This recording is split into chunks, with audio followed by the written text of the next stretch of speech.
Oblak z radioaktivnimi snovmi iz japonske nuklearke bi naj Švedsko dosegel v približno 2 tednih. Kaj to pomeni za Slovenijo? Zdaj, če bo 14 dni potoval, bo medtem toliko razrečen, pa tudi zaradi radioaktivnega razpada bo marsikatera snov medtem že zginila. Tako da tisto, kar bo prišlo, če bo že prišlo, bo kvečem merljivo z nekimi inštrumenti, da bi pa to predstavljali kakšne resne grožnje zdravju ljudi, pa ni za pričakovati. Tisto, kar pride iz okolja, je daleč pod kakršnimi komikoli, kot se reče temu, takojšnjimi učinki na zdravje.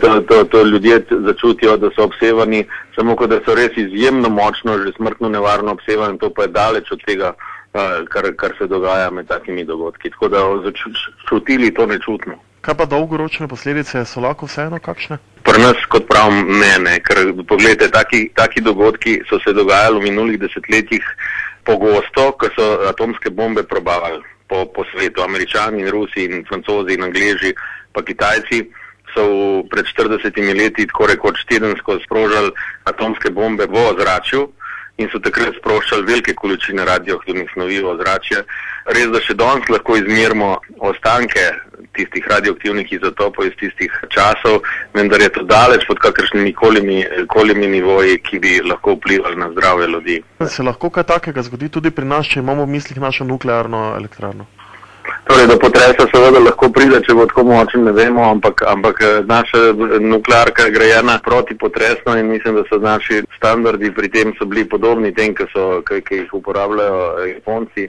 Računamo na to, da bi pač držala potres. Od tam naprej pa seveda imamo tudi zagotovljene vire električnega napajanja, imamo dizel agregate na lokaciji, imamo tudi poseben daljnovod iz Brestance neposredno do elektrarne, tako da plinske turbine lahko dobavljajo elektriko neposredno v Krško. Drugo leto bo vgrajen pa še en tretji dizel, ravno na podlagi teh študij potresne ogroženosti v preteklosti so se odločili, da bo drugo leto vgradili še en dodaten dizel agregat za zmanjšanje tveganja. So podobno varne potem takem tudi nuklearne elektrarne po Evropi? Vsaka elektrarna se zgradi lokaciji primerno. Zdaj, ponekod imajo tako srečne lokacije, da praktično niso možni potresi, to je gor v Skandinaviji, tiste elektrarne so seveda bolj preprosto zgrajene. Zdaj naša je med bolj močno zgrajenimi, ker smo pač na taki lokaciji. Mi pa Japonci nismo edini na svet, ki smo na več ali manj potresnem območju.